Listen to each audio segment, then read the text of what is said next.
कृष्ण कृष्ण लिख दी, लौटे तो कृष्ण कृष्ण। कितना आसान है, ना माला लीजिए, ना कुछ करना है, ना समय का कि कहाँ है। आप कोई भी काम कर रहे हैं तब भी ये श्वास तो ले रहे हो। कभी कोई ऐसा काम किया जिसमें श्वास रोक दी हो कि भाई काम फुर्सत नहीं हमें, थोड़े 1-2 घंटे बाद श्वास लेंगे, अब टाइम नहीं है हम पे।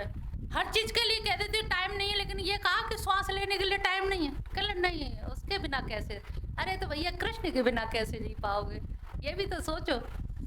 यहाँ आने का मतलब ही यही है कि कृष्ण के बिना नहीं जीना है। जीना है तो उनके साथ जीना, उनके नाम के साथ जीना, उनके नाम के साथ मरना। जीना आ जाए और मरना आ जाए, फिर जीवन का कल्याण ही कल्याण है, श्रेय ही श्रेय है। तो अर्जुन ने देखो यहाँ पे प्रेय नहीं मांगा, यहाँ पर क्या मांगा है? श्रेय मतलब अपना कल्याण। हम एकादशी जो व्रत रखवाते हैं, एकादशी व्रत में भी कोई कामना पूर्ण नहीं होगी, केवल आपका व्यक्तिगत कल्याण होगा। एकादशी व्रत किसी कामना के लिए नहीं है, सिर्फ जीव का उद्धार करने के लिए। इसीलिए हम सबको एकादशी का व्रत रखवाते हैं कि किसी भी तरह से एकादशी का व्रत रखें जिससे आपका कल्याण हो। बाकी की चीजें यहीं रह जाएंगी, मरने के बाद आपकी सब चीज यहीं रह जाएंगे। केवल कुछ ऐसा है जो धर्म करके, जो अच्छा काम करके जाएंगे, वही धर्म, वही नाम चिंतन, वही सब आपके पास जाएगा। और भाव से जब हम भगवान का चिंतन करते हैं तो वो चित्त में चले जाते हैं, और चित्त के अधिष्ठाता कृष्ण हैं।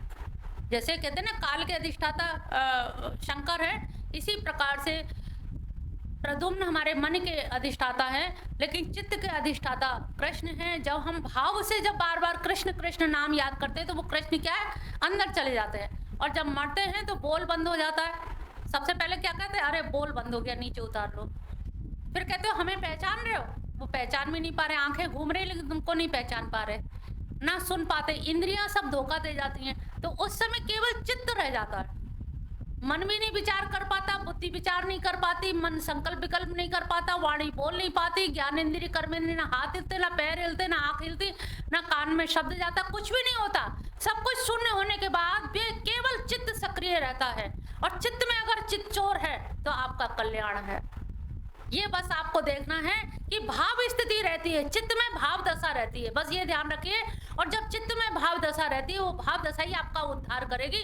और कोई शब्द, कोई श्लोक, कोई मंत्र आप उस समय नहीं ले पाएंगे। कितना भी संस्कृत के ज्ञानी होंगे, आप मंत्र का उच्चारण नहीं कर पाएंगे। लेकिन भाव दशा है, मौन हो गए, वाणी चली गई, परापश्यंती बाघ बैखरी, सारी वाणियों ने आपको धोखा दे दिया, लेकिन अंदर जो है अंतःस्थल में, मन में आपका वो भाव रहेगा। और वो भाव रहेगा तो वो भाव ही हमको आगे तक वो चित्त चोर की शरणागत होगा। भीष्म पितामह ने भी आखिरी समय में जब कहा ना कि सावरा निकट हो, जब मेरे प्राण तन से निकले, तो वही भाव रहना चाहिए कि प्रभु ये भाव रहे कि जब प्राण मेरे तन से निकले तो आपकी जो मूर्त है बांसुरी बजाते हुए, आप मेरे बस पास हो और मेरी कोई कामना नहीं है। बस कृष्ण के पास आके यही मांगिए कि मेरा श्रेय हो जाए, मेरा कल्याण हो जाए। और जब कल्याण होगा तो आपका जीवन उद्धार हो जाएगा, जन्म जन्म आपका कल्याण हो जाएगा। अन्यथा तो ऐसे ही समय बीता जा रहा है, बीत गया, बहुत गई थोड़ी रही, जेऊ बीती जाए, ताल भंग मत होन दे, कुले दाग लग जाए। कुले दाग का मतलब है मानव शरीर को दाग लग जाएगा। भाई मानव शरीर में आपने जीवन धारण किया, और आप अगर मानव शरीर में रह के भी अपना उद्धार नहीं कर पा रहे हैं तो ये निश्चित जानिए कि आपके मनुष्य कुल को तो, नर कुल को तो दाग लगेगा ही लगेगा। तो जो आज आप कहोगे हमारा मन नहीं लगता, हम तो अभी आए मिशन में और आप कह रहे कृष्ण को वो करो, हम तो अभी तक हनुमान जी की या शंकर जी की पूजा करते रहे, जब जागो तभी सवेरा है। यहाँ पे यही कहा गया, बहुत गई थोड़ी रही, जेऊ बीती जाए, इसे मत बीतने दो ना, ये भी बीत जाएगा ऐसे ही। तो इसको तो आप पकड़ लो कि आज अगर आए हैं तो आज से ही अगर इनको मानने लगेंगे तो भी हमारा श्रेय, हमारा कल्याण हो जाएगा। कम से कम हमें पशु योनि में ना जाना पड़े। अगर अभी जागे हैं तो अभी इतना विश्वास रखो, भगवान पशुता में मत भेजना। पशु बन गए तो हम आपका भजन भी नहीं कर पाएंगे। मनुष्य जरूर बना देना, हम जो है ऐसे ही इतना ही बना देना जिससे हम अपना कल्याण दोबारा फिर प्रयास कर सके। और भगवान ने कहा भी है, मेरे जो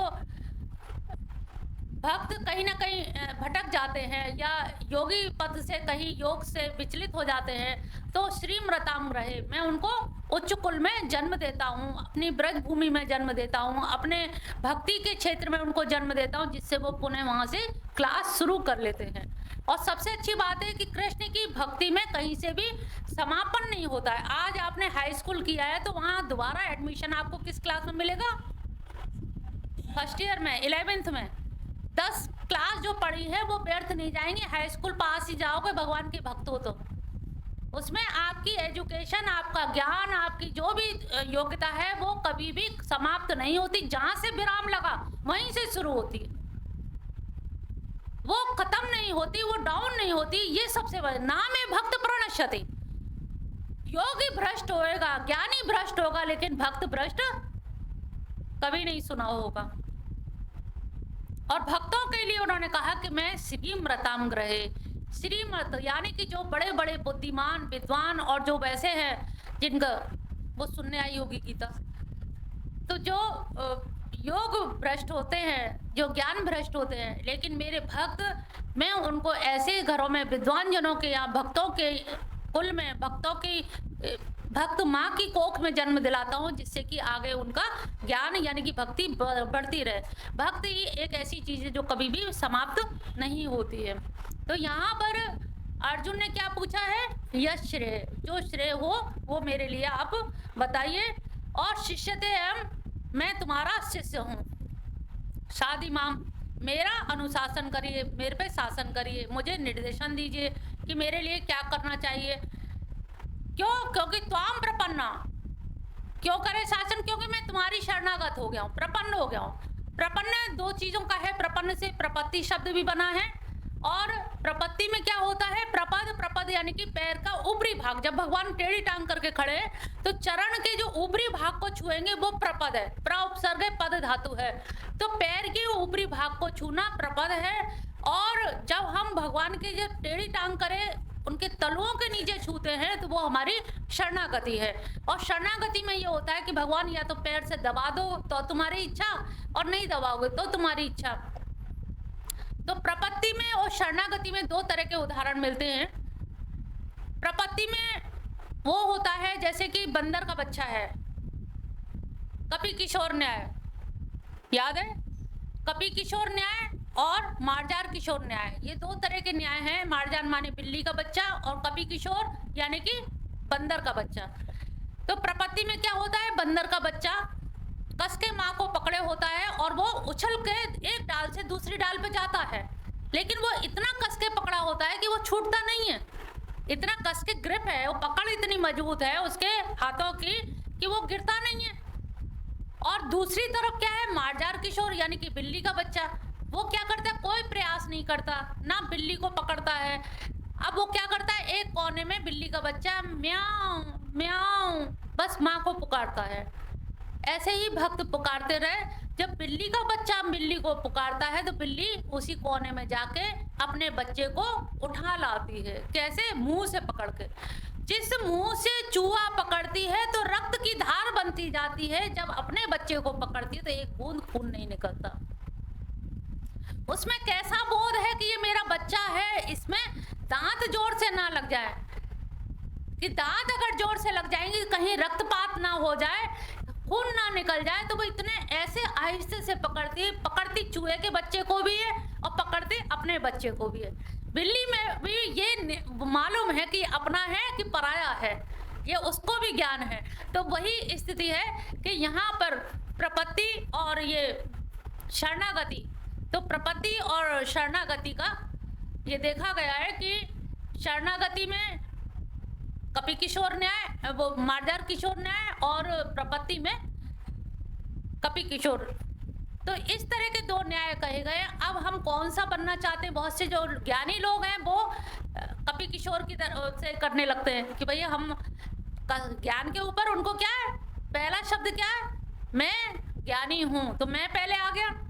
और भक्त क्या कहता है? मेरे तो भगवान है, भगवान है बस, मैं उनका हूँ, मेरे ज्ञान नहीं है, मैं उनका हूँ, वो मेरे हैं, मैं उनका हूँ। ये द्वितीय शब्द है। पहला क्या? वो मेरे हैं, तो वो शब्द पहले आया, वो मेरे हैं, मैं उनका हूँ। और यहाँ पे ज्ञानी को क्या होता है? अरे मेरे।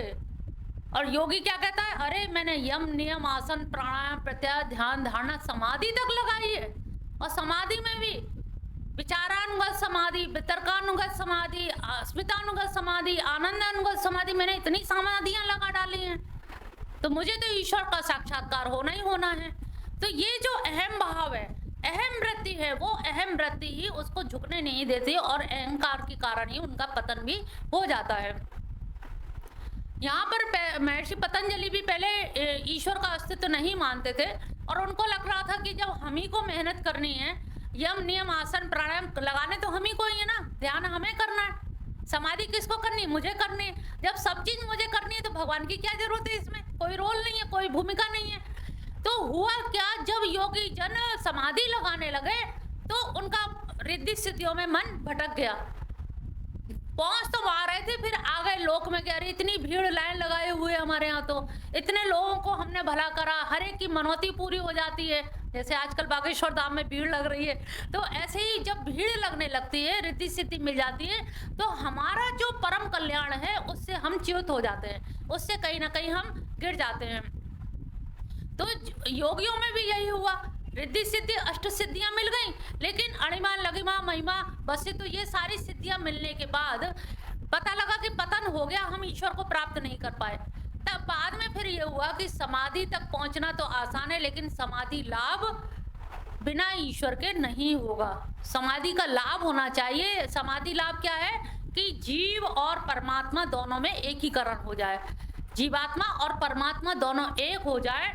लेकिन एक होने में अहंकार आड़े आ रहा था, इसीलिए दुविधा हो रही थी, इसीलिए महर्षि पतंजलि को फिर ईश्वर का अस्तित्व मानना पड़ा और कहना पड़ा कि ईश्वर परम कृष्ण क्लेश कर्म विपाकाशय अपरामृष्ट, क्लेश कर्म विपाकाशय अपरामृष्ट पुरुष विशेष स ईश्वर, जो पुरुष विशेष है वो ईश्वर है, तो ईश्वर की सत्ता माननी पड़ी। तो यहाँ पर ये कह रहे हैं शिष्य थे हम शादी, मैं तुम्हारा शिष्य हूँ और मेरे ऊपर क्या करो, शासन करो, मुझे निर्देश दो, क्या उचित है क्या करना चाहिए, मेरे ऊपर अनुशासन करिए। और क्यों करें, क्योंकि त्वाम प्रपन्नम, मैं आपके प्रपन्न हूँ, मैं आपकी शरणागत हूँ। और प्रपन्न की आदेश निर्देश देना, दूसरे अध्याय का 8वां श्लोक, आदेश निर्देश देना आपका काम है, और आप अगर मेरे ऊपर शासन करेंगे तो निश्चित जानिए कि मैं कहीं ना कहीं, यहाँ पर ऐसा लग रहा है कि बड़ी हड़बड़ाहट में मतलब वो शिष्यता तो ग्रहण कर ली।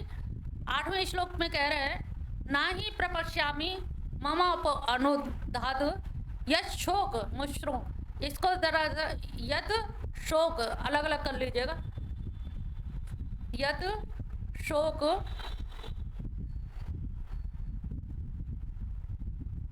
इंद्रियाणाम अवाप्य, ये जो मेरे अंदर जो शोक है ना, ये मेरी इंद्रियों को जो शोक घोले जा रहा है, वो उस शोक से मेरी मुक्ति नहीं हो रही, ना मैं देख पा रहा हूँ। क्योंकि अवाप्य भूमा पत्नी मृदम राज्यम सुराणापि च आधिपत्य, राजाओं के ऊपर भी मैं आधिपत्य कर लूँ, इस पृथ्वी का भी मैं अगर राज्य प्राप्त कर लूँ, फिर भी मैं देख रहा हूँ कि उन सबको प्राप्त करने के बाद भी मेरी इंद्रियां जो शोक से सूखी जा रही हैं, शोक ग्रसित होती जा रही है, उनसे मुझे मुक्ति नहीं हो पा रही। अब यहाँ पर क्या आ गया, शोक, वहाँ पे श्रेय पूछा और यहाँ पे वो शोक सिद्ध कर रहा है कि मैं सब कुछ पालूं। नारद जी ने भी कहा कि मैंने चारों वेद पढ़ लिए, सारे उपनिषद पढ़ने पे भी, और वेद व्यास जी के भी साथ में ऐसे ही था कि वो बहुत उद्विग्न मनस में थे, और नारद जी गए तो उन्होंने पूछा कि आप दुखी क्यों हैं, आपने तो 17 पुराण लिख डाले, चारों वेदों का न्यास कर दिया, और इतना सब करने के बाद, महाभारत वगैरह लिखने के बाद आपको ये सब इतनी उद्विग्नता, मन क्यों परेशान हो रहा है। तब उन्होंने कहा कि दरअसल मन में शोक है कि अभी कुछ करना शायद शेष है, सब कुछ करने के बाद भी मन मेरा व्याकुल है, अभी शोकाकुल है। तब नारद जी ने कहा कि दरअसल तुमने जो महाभारत लिखी, यजुर्वेद वगैरह में यज्ञ का विधान किया, उसमें कहीं कहीं तुमने सुरापान को और बलि प्रथा को भी मान्यता दे दी है। और जब बलि प्रथा को मान्यता दी है तो बलि प्रथा में जिनकी बलि चढ़ाई जाती है, वो चाहे बकरा हो या भैंसा हो, तो उनकी बलि में उनकी जो कराहट, जो रम्माहट या जो मैं करके वो चिल्लाते हैं, उनकी आत्माओं की जो कराने की वो है, वो आत्माएं तुमको, क्योंकि मनुष्य में भी वही आत्मा है और एक बकरे के अंदर भी वही आत्मा है, अब आप सोचो बकरे को हलाल कर दो, हमने कोई आदमी तो मारा नहीं है, लेकिन यहाँ पर तो कहा जाता है कि बकरे में भी जो आत्मा है वही जीव के अंदर, आत्मा तो आत्मा ही है, आकार बदल गए हैं, आकार बदल गए हैं, आत्मा तो नहीं बदली। तो इसी तरह से आत्मा तो सभी में एक सी है, क्योंकि जीव आत्मा है, और आत्मा जब एक सी है तो वो किसी में भी क्यों ना हो। कभी कभी हम सोचते हैं ना, चींटे मक्खी मच्छर मार देते हैं, बहुत से लोग मच्छर बहुत मारते हैं, लिया पकड़ा और दबा दिया। मच्छर को मारने में भी पाप लगता है, वो भी समझ ली एक जीव को आपने मार दिया। हमेशा ध्यान रखिए, चींटी को भी मार रहे हैं तो भी एक जीव की हत्या हो रही है। तो कभी ये मत सोचिए अरे मक्खी तो थी मार दी तो क्या हुआ, अरे कॉकरोच ही तो था हमने मार दिया तो क्या किया, पानी से बहा दीजिए लेकिन मारिए नहीं। हमारे वृंदावन में तो चूहे भी नहीं मारे जाते, चूहा आ गया सबने कहा, हमने कहा कोई दवाई वगैरह पूरे वृंदावन में ढूंढ ली, कोई चूहे मारने की दवाई नहीं, कहा कि अरे राधे राधे यहाँ चूहा ना मारना, ये कोई संत रहा होगा, इसे मारना नहीं। और वो फिर पकड़ के ले गए, बड़े आराम से बाहर छोड़े के लिए। यहाँ चूहों को, छपकली को, काकरोच को मारा नहीं जाता, क्योंकि ये वृंदावन के ही वासी है, ये ब्रजवासी रहे होंगे जो मर गए हैं, पथभ्रष्ट हो गए, ये जाएंगे कहाँ। चूहा जन्म लेके चूहा विदेश तो जा नहीं पाएगा, कानपुर तक आ नहीं पाएगा, दिल्ली जा नहीं पाएगा, तो वो तो वहीं रहेगा, इसलिए कह रहे हैं। तो उन्होंने कहा कि ये मूल निवासी यही है, वहाँ का सुअर ज्यादा मूल निवासी है बजाय इंसान के, क्योंकि सुअर के जो बच्चा हुआ वो वहीं रहा, वो कहीं बाहर तो लेके जा नहीं सकती।